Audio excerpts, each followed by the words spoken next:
Hi, this Lombardi Live is a little different as I'm going to go back into our archives of hundreds of shows and feature one that never gets old. It's my interview with Mick Fleetwood. It's one of my favorites. He defines what pocket means to him and tells a great story that taught him a lifelong lesson that could be the same for you. We also discuss the early days of Fleetwood Mac and his favorite band, the Rolling Stones. Of course, I had to ask him why he sets his toms up backwards. You'll find out the answer to that, along with some great advice. Here's Lombardi Live. I'm here today with one of my favorite drummers. I think every drummer's favorite drummer. He's certainly a legend. Started as a drummer, went to a drummer's drummer, and then I think in the music and entertainment community, you'd even have to say a star. But here at Drum Channel, you're a legend simply because of the way that you play. One of the lads. And we're going to be hearing about that, and we're also going to be talking a little bit about pineapple rum cake and great warm chocolate chip cookies. So I think he knows where I'm going with that a little bit later. We'll find out later. Mick Fleetwood, thank you for joining us. Pleasure. Fantastic. Absolutely. You probably didn't know until earlier today, or maybe have not been told, that you also are an icon. And that really? Well, you have to be now because you have the icon snare drum, right? I better spruce up my action. An icon in my own mind, right? You're too young to be an icon, so I think. But you do have the icon snare drum, which I'll talk about for a moment. If you get a real close-up on it here, which you'll be able to do, you'll see that it's actually made up of all different types of wood. The image itself. Amazing. You talked about that a little bit. Yeah, it's the main thing that we wanted to bring up is it's not a piece of artwork. It's not a stencil in any way. Each one of those little colors is an individual piece of wood. Is crafted in, yes. And what an honor it is for us to allow us to do this. I know. And put it out. As I mentioned before, for me, it's just a total thrill, and I'm more than flattered, and it is. It's one hell of a snare drum too. It's your go-to size snare. It's your go-to size snare drum, right? That's it. No, this is what I play. Yeah, you want to play it, and maybe if you do, you'll get a little bit of that vibe going on there too. And before we get into a couple of questions I have for you about playing in general, there was a story that I've loved to tell. We got to be going back into the 80s because our history goes back quite a few years. And yes. I don't know if you know this story, but John got a call. And then he called me, it was about 11:30 at night, which if you get a call at 11:30, you're thinking something's wrong, but actually everything was This was a good one, right? More than right, yeah. I believe it was David Cobb, was your front of house, right? Yes. So was the first time that you played on a DW kit in an arena with the band. Right. He called John after the show and said what great comments you had and the other people did about the sound of the drums, and that was the beginning of this long history that we have. Well, and that's how it should be. And one of my favorites was a Koa kit we did with you. Yes. Which had emblems on it. And tell a little bit of the story of that. Yeah. Well, I'm blessed with. I live in Hawaii, in Maui, and they have an indigenous tree which is still up and running, and they've been reasonably sensible about surviving. You know.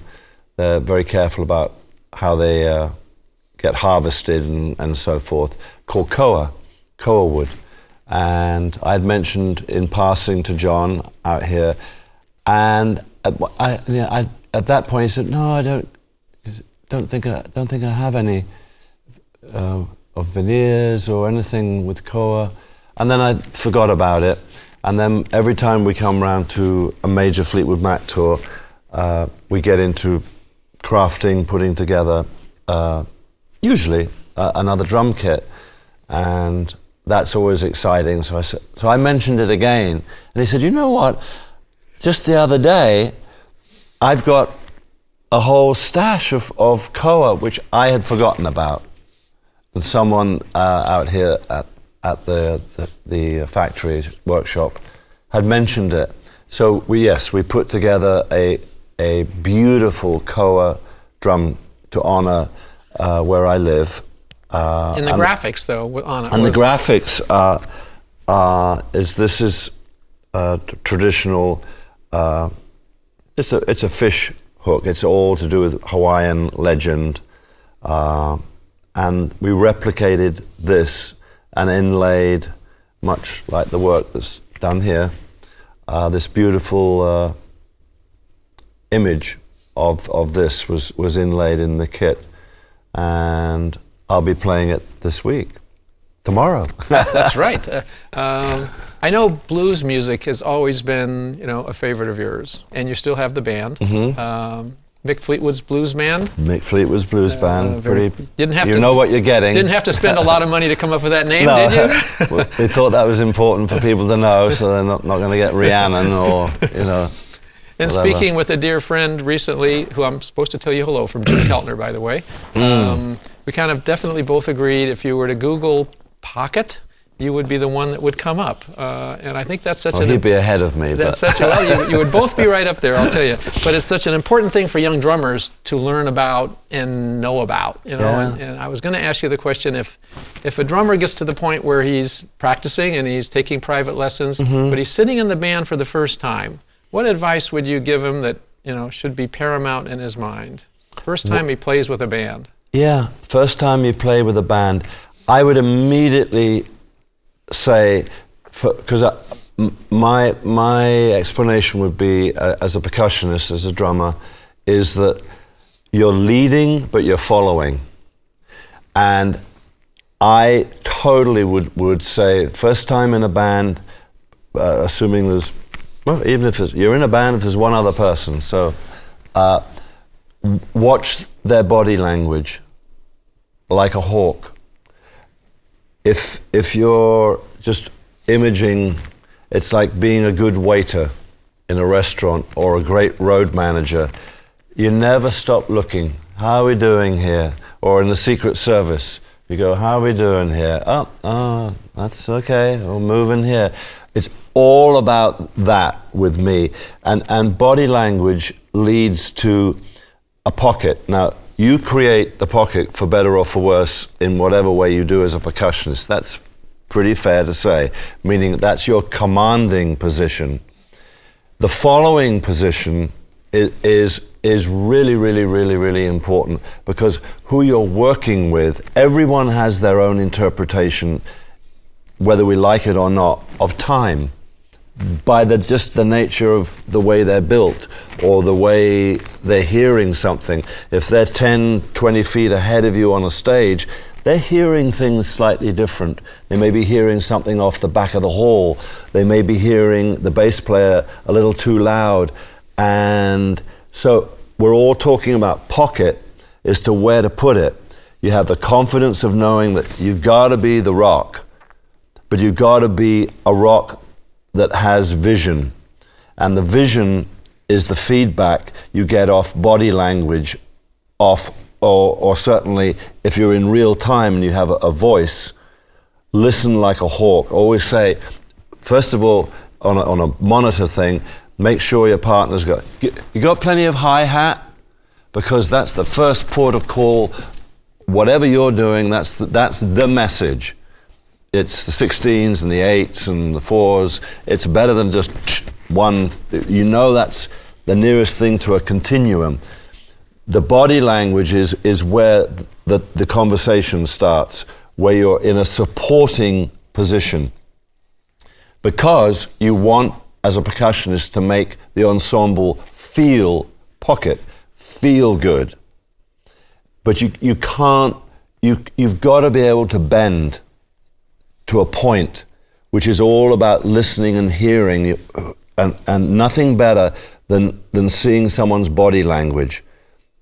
You soon know when someone can't dance, and you compensate for that. You say, well, the only part of his body that can dance happens to be his foot, and he's not giving me any of this. Because when you're seeing where you're going to lay it down and put the pocket together, it's compensating for that moment all the time. So when you're going to lay it, you have to keep people safe, but also lead at the same time. And that combination of those two things would be my advice. A long-winded answer, but listen and look like a hawk, and have a quiet confidence of this is where it is. This is where the pocket is. But you can't hold on to it all the time. If someone's in trouble, you have to go and move with them because they are in the front line, and you have to make them look good and sound good, meaning sound good. So being able to do that and still find where that moment is, that's the pocket when everyone hits in the same way. So you're constantly on the alert. That's a brilliant answer. I got goosebumps. That's so much what I want the people on Drum Channel to learn. They can only learn that. Rewind that, because there's your lesson for this month, let me tell you. That's so important for them to understand. I don't know if you had heard Max Weinberg's story about how he got the Springsteen gig, talking about watching. Tell. Have you? He's told it on Drum Channel, but basically, he was in a pit orchestra and saw an ad in the magazine that they were auditioning way back in the day. And so he went over with his trap case and his bass drum and a snare. Didn't even take toms. So everybody kind of thought, well, it's a little bit uppity. Everybody else showed up here with their whole drum set. The long story short is, at the middle of one of the songs, Bruce stopped and went like that and then came back. And because of his show experience and watching, he caught it. And of all the drummers that auditioned, he was the only one that caught it. Right. So, and Bruce wanted somebody to watch him all the time and lock in.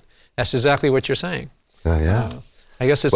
I get it. Yeah. And it's triggering another, whether we use it or not in your interview, but at the cost of no, we use it all. Listen, we're here with Mick Fleetwood. The lesson learned was this thing sitting in the chair, young drummer, just starting out, playing at the old Marquee Club on Oxford Street in London. Like, we were thrilled to even be there. It wasn't Fleetwood Mac, it was a little rock and roll band I was in. And we suddenly got the red alert that we were going to be the backing band at very short notice to Sonny Boy Williamson, right? The harmonica player. Yeah. So Sonny Boy turns up, and we were an aspiring blues band. It wasn't Fleetwood Mac. And he was one of the heroes. He's our hero. What we didn't know, and I always remember all of us, but including me, was exactly what I've just been talking about. We knew the songs by heart. We'd listened to the records. We knew but that's the way the song is. This is the blueprint. So with a reasonable amount of confidence, we were going, we can do this. Well, what we didn't know was that Sonny Boy, as with a lot of Bob Dylan, for instance, he's always changing up, and one little twitch of the kneecap, and he's changed, the middle eight, and he's off doing like a blues guys often do, and we didn't have those chops. So what we stayed static, thinking we were doing the right thing, and for a moment, what it did was didn't make him, because he went off at a tangent, totally changing up several of the songs, taking them into his world, and he turned around in public and whipped our rear ends in public, say, you listen and you watch my leg. And we were devastated. We were like 17, 18, younger, young, not knowing, because we were just so wrapped up in it. We are doing it just the right way, because it's off the record that we learned on the record. But the artist, the front, Sonny Boy, and it could be anybody. They're in charge. Whether they're changing the song or going into a jam section or just making a mistake, you got to be compliant with holding that moment and know that you respect that whole system. But that was a real reminder of not knowing anything about the lessons that we're talking about right now. And I can almost feel how devastated. We were so anxious to please, and we didn't understand it. But that thing when he said, no, and the reality is he hadn't really told us anything. He just assumed in his world, people know that. People playing back in Chicago with him, it's like, body language. It's that boom. It's like we're changing the key. We're stopping the song because I want to say something in the middle of what I'm doing. And that was the world he came from, and we just didn't know that. We thought we were doing so well, and boy, did we fall into line. And like, looking. And you remember those moments, I know, like yesterday, I know what you mean. Yeah. I'm sweating buckets even thinking about it. Oh, that's a huge lesson, I think, for young drummers to learn and experience. And if they can have a little inkling about it ahead of time to know, even if they don't nail it at the beginning, you know that there's something there that you need to do, like yourself in that experience, or we talked about Chad Smith a little earlier. Why did 40 drummers audition and he got the gig? And he says they all played pretty much the same beat. But I had Chad in here doing a series of lessons, actually for beginning drummers.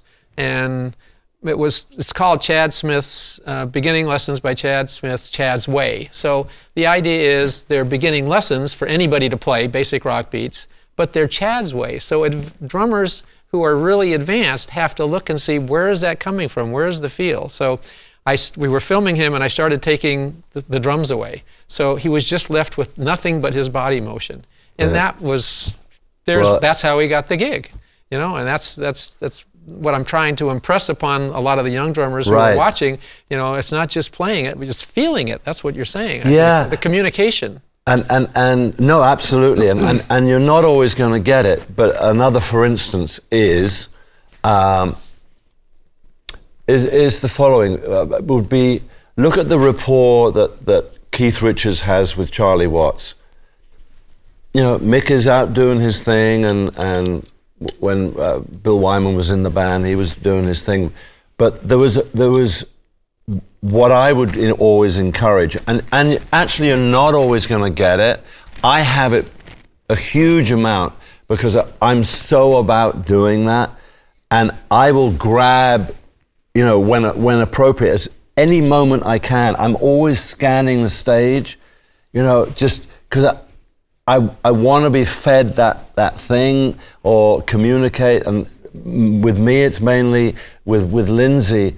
He'll come back and we'll, it's movement. It's all about communicating. But Keith and Charlie, you can tell when they're helping each other find the pocket, because they are the pocket of the Rolling Stones. And it's all about this.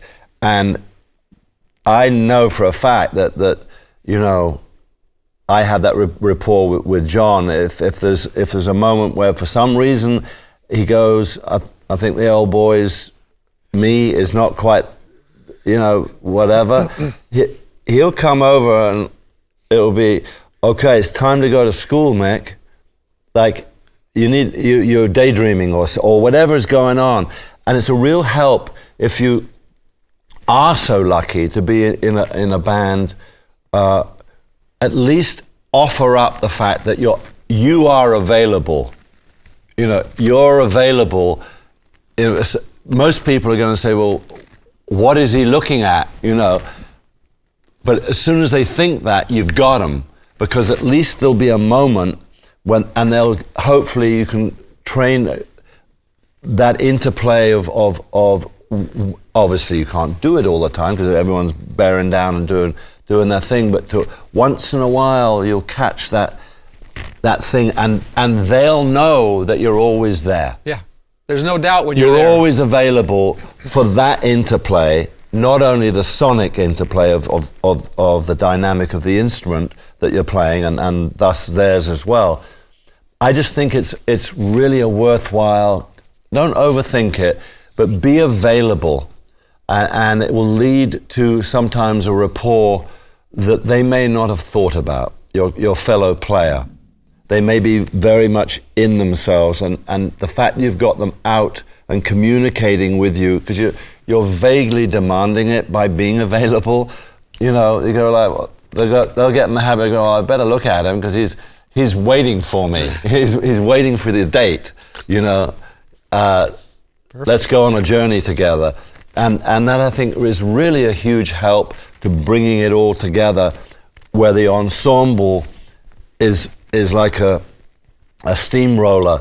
There was a story, me and Lindsay went to see the Rolling Stones, my favorite band, and Lindsay is sitting there, is a huge fan, never seen them before, Madison Square Garden, and the Stones are all about just, it's loose, but in truth it's really not.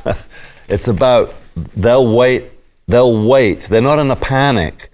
It's all about feel. Yeah. It's all about feel. Their music demands that anyhow. It's all about pocket, all about feel. So we're sitting there, and Lindsay, who's really musically astute, had said, you know, I think there's some elements of the sound were a bit weird when the first couple of songs. And Lindsay was concerned. He said, oh, what's going on? You know, type of thing. And I turned around to Lindsay, I said, just wait. They're going to settle down. And you know, after a couple of songs or whatever it was, meaning the Rolling Stones, settled down. It was right. And every band has that, but they are the consummate, when the steamroller starts, there's nothing like the Rolling Stones, and it's all about groove, and it's all about, you know, everyone's doing their, Jagger's doing his thing, and it's right on the mark, and it's that important, you know. They are the consummate version of totally just using feel to become their presentation of who they are. But when that's at its peak, there's nothing like it. You know, when the Stones are like 1,000% on, no one can touch them, in my opinion, because it's all just doing its thing. And sometimes it's not there, but it that's comes. Human nature, I think. But it comes, and they work at it in the ways that I'm suggesting you work at it. That you find the pocket. And various music, in truth, demands less or more of it.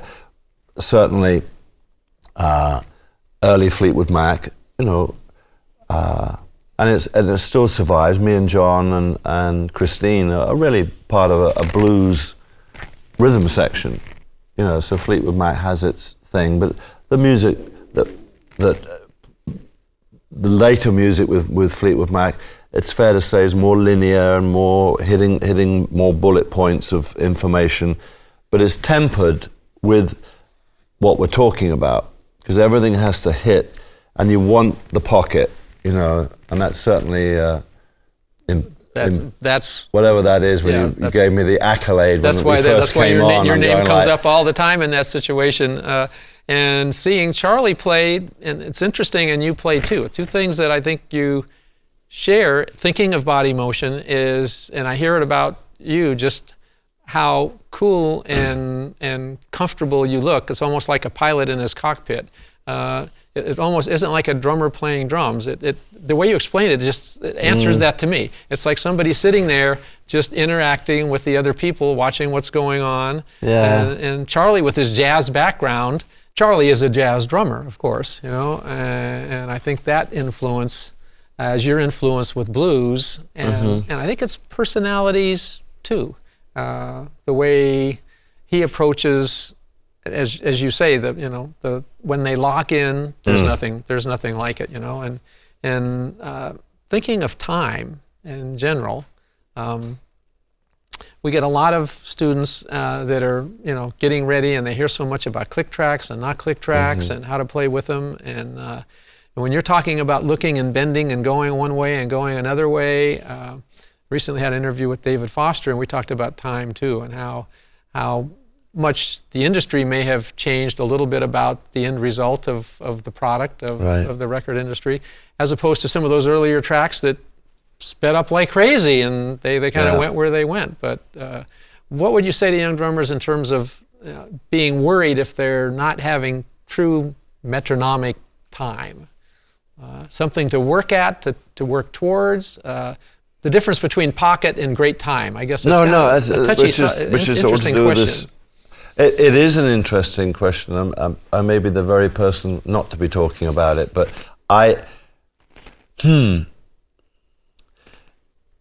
it is two different worlds, really.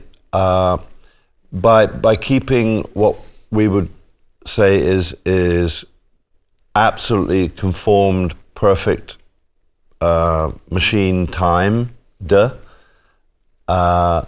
that's a whole different art in itself. I will say that, and I've done some of it for sure. I went screaming. We have several things we do with Fleetwood Mac where I'm listening.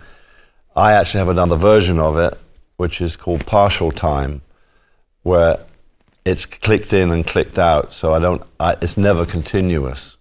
And I have a window, but it comes back in. So, and it's manually done. Brilliant. So we retain the feel. But getting back to your question is that you can, especially if you've done your homework about pocket and feel, the grease I call it. Every time I go on stage, the mantra would be, everybody, keep it greasy, keep it nice and greasy, which means the pocket. You can apply as best as you can. If you're playing to a click track, you are able, still, for sure, because 1/1000th of a second is going to be where your time is, even though it's really hitting you all, reminding you of what you're about to do wrong. I think you do have, not much, but you do have some latitude that if you know about your own pocket, it's not a full battle, but it's somewhat of a battle when you have something going, well, this is me, and now I'm trying to make you me. You still have that 1/1000th of a moment where there is some element where you have the ability to create a pocket. It's hard, and there are definitely people who are suited to it. I am sort of okay doing it, but I think the good part of it is because I'm so about the other section, which is all about movement and the poetry of the moment, is that somehow by the time I hit the drum, even when I'm playing to a click, I'm so trying to hang on to what I have left of my thing that it somehow translates into something that's not perfect. There are some people that I swear to God are able, the way they're set up chemically or something, that oh my God, they are really playing. You put up the faders, you go like, he's hitting the beat right at the same moment as that machine. I hope that I never do that. But no, I don't think you can, right? I don't know whether I've even answered what you asked me, but no, I had an interesting twist go through my mind when you were talking about that. I think maybe more in the case of you playing with a click, it's the click looking at you saying, I better find and keep up with you best I can, because you're kind of going the way you're going, and I'm playing with you, you're not playing with me, which brings the life to it, I think. Yeah, well, but that is part of no doubt the world we live in. For the most part, I came from a different time and place where the thought of playing to a click or the Rolling Stones playing, you go like, no, I don't think so. it's just a different world, and we are in a different world. So I have made, you know, what we call a partial excursion into that world, and went kicking, but I sort of enjoy some of it now. Well, you certainly, the lesson out there is you're certainly doing it the right way. There's no question about that. Last question I wanted to ask you. Yeah. We get this question a lot. Aside from Mick, obviously, other drummers you would encourage some of the students watching to listen to, and people that were kind of your mentors back maybe in the day that you listened to. Yeah, thinking of people way back when I was a child. Jerry Allison from the Crickets. I mean, the whole Buddy Holly thing was extreme in England and a lot of other places.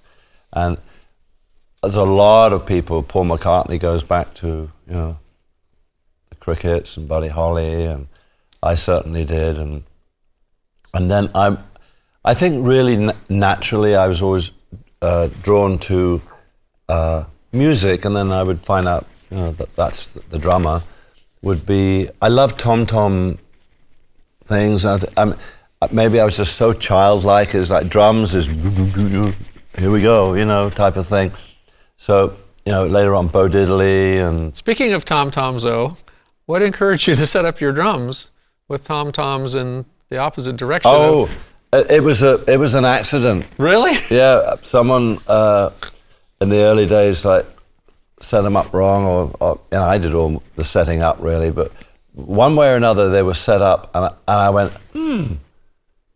I like that. And then the reason I like it is the following: I was always basically less is more, and I just do my thing, and I found that night, because it was too late to change or whatever, and I went, oh wow, it's different, and the note going down the normal, you know, a tune on a nice curve, and this goes. They were just the opposite, yeah. Yeah, that turned around. Well, because I'm not a regimented drummer, and all of my drum parts are random, really, you know, is that you get more random tunefulness out of something not being conformed to a pattern. So the pattern is already upset, so that if you're randomly hitting stuff, you're going to be ahead of, and my theory was that, and that's why I left it, is that me going, you know, my idea of a nightmare in the old days was doing a drum solo. It's like, what am I going to do? You know, boom, boom, boom, you know, and pretty much that's what I do now. It's variations on a theme, but if you have variations on a theme, in truth, doing something and with the same beat, but tonally, note-wise, it's throwing out more options. It actually relieves the boredom of what you're really doing. So I left it, and I found my version of creating music and melody was you come up with these funny, more patterns like that. I don't have massive arrays of drums, but the theory holds true, that if you really aren't conformed to knowing when you're going to hit a drum, having more variant things so that you know in that area a certain tone happens, makes what you do more musical. And that's what I try to do, because I'm not playing a chordal instrument. So, and people have mentioned that wherever you put that tom fill, it made so much sense, but it shouldn't be there. So I'm happy about that. Yeah, that's I mean, if you're just listening to it, you would wonder how you could have done that going backwards. Setting things up differently all the time. I'm sure you've had conversations with Jim Keltner, because that's one of his key things. He likes to have his drums set up differently almost every time he goes in, because you're a little out of your comfort zone and you're experimenting.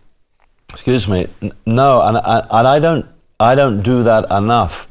But I know somebody, Mickey Waller, who played on Maggie May with Rod Stewart, a great, I don't know if he's still with us, but Mickey was a huge influence on me back in the day in London. And one day I walked into a gig, right? And I sort of knew him. And he said, "How you doing?" And I went, "Where's his drum kit?"